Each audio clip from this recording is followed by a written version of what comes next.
In a tense confrontation, Justin probes my interest in Pete, seeking to understand my motives. Justin, in a moment of vulnerability, offers a potential future. If I were to become part of his family, he'd accept Cherry as his own. Later, Cherry and Pete, in their innocent wisdom, devise a plan to unite Justin and me, believing it's the only way to create a real family. Justin's offer lingers in my mind, a tempting glimpse of belonging. But the looming danger and unanswered questions cast a long shadow. Will Cherry and Pete's innocent plan to unite us succeed, or will it inadvertently expose them to greater danger? Can I truly trust Justin's offer, or is it a calculated move in a larger, more dangerous game? And what will the consequences be of accepting his offer, both for myself and for my children?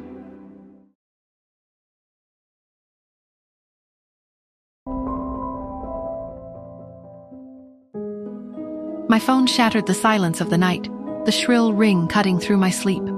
I fumbled for it, my heart pounding in my chest. It was Justin. His voice was tight, urgent. "Nora, you need to come here. Now." "Justin? What is it? What's wrong?" I asked, my voice groggy with sleep, but already laced with a rising sense of dread. "I can't explain over the phone. Just come. I'll send a car, and bring Cherry, please."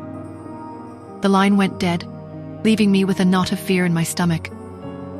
Something was terribly wrong, and it involved Cherry too. I arrived at Justin's study, Cherry clinging to my side, her small hand gripping mine tightly. The room was dimly lit, the air thick with tension. Justin stood by his desk, his expression grim, his eyes filled with a chilling intensity. Chester was also there, his face etched with concern. "What is it, Justin?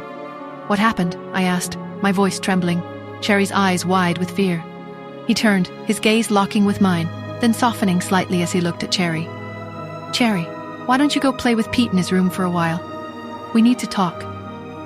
Cherry hesitated, her eyes darting between us, sensing the tension. But she nodded, and I gave her a reassuring squeeze. "Go on, sweetie, I'll be there soon." As Cherry left, Justin slid a series of photographs across the desk. I picked them up, my hands shaking. They were surveillance photos, photos of me and of Cherry. My breath hitched. There I was, walking down the street, talking on my phone, leaving a building. Cherry was in a few of the photos, walking with me, playing in the park. The man in the white suit was in the background of several of them, a silent, unsettling presence. "This is him," I whispered, my voice barely audible. "This is the man who's been watching me." Justin's jaw tightened. "You recognize him?" I nodded, my mind reeling. "Yes, I've seen him, several times. He's been following me, and he's been watching Cherry too." A cold wave of dread washed over me. He had been watching us, observing our every move, and Justin had proof. "He was thorough," Justin said, his voice grim. "Lawrence found more. Files. On you, on your medical records, on your research, on your family, and files on Cherry, her school, her activities, everything." My blood ran cold. He had access to information that was deeply personal. Information that could expose the secrets I had kept hidden for so long. And he was watching my daughter. "We need to find out who he was working for," I said, my voice firm, despite the fear that was clawing at me. "We need to know who wants to hurt my children." Justin nodded, his expression grim. "Lawrence is working on it, but in the meantime we need to be careful, we need to be vigilant. You and Cherry stay here with me until we know more. Chester will increase security, we're not taking any chances." "No," I said, my voice rising. "I won't just sit here and wait. I need to know what's happening. I need to be involved." "Nora, it's too dangerous," Justin countered, his voice firm. "We don't know who we're dealing with." "And that's why I need to be involved," I insisted, my voice trembling with a mix of fear and determination. "These are my children. I won't let anyone hurt them."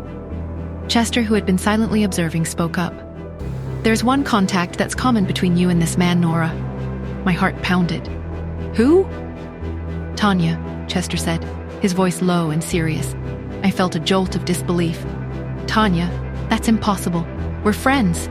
"Friends from a long time ago," Justin said, his gaze fixed on mine. "Friends who have been out of contact for a long time until now." "It can't be her," I said, my voice defensive, even though a seed of doubt had been planted. "She wouldn't do this." "We don't know that, Nora," Chester said, his voice gentle but firm. "We have to consider all possibilities." I looked at them, my mind reeling. Could Tanya really be involved in this? It seemed impossible, yet the evidence was staring me in the face. I need some air, I said, my voice tight. I'll be back. I left the study, my mind racing. I couldn't believe Tanya would betray me, but I couldn't ignore the facts. I needed to know the truth. Later, when everyone was gone, I slipped away to the washroom, pulling out my phone. I dialed Solo's number, my voice low and urgent.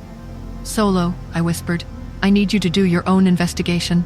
I need to know who this man was and who he was working for. And Solo, keep an eye on Tanya. She's here, offering to help. I don't trust her. Understood. Solo replied, his voice calm and professional. I'll get to work immediately. Be careful, Nora. I hung up, my heart pounding in my chest. We were caught in a web of secrets and lies, and I didn't know who to trust. But I knew one thing. I would protect my children no matter the cost. Who was this man? The one who had been following us, the one who now lay dead. What secrets did his files hold? Secrets that someone was willing to kill for. And what was Tanya's role in all of this? Was she an ally or another player in this deadly game? But at what cost? And would we survive the truths they held?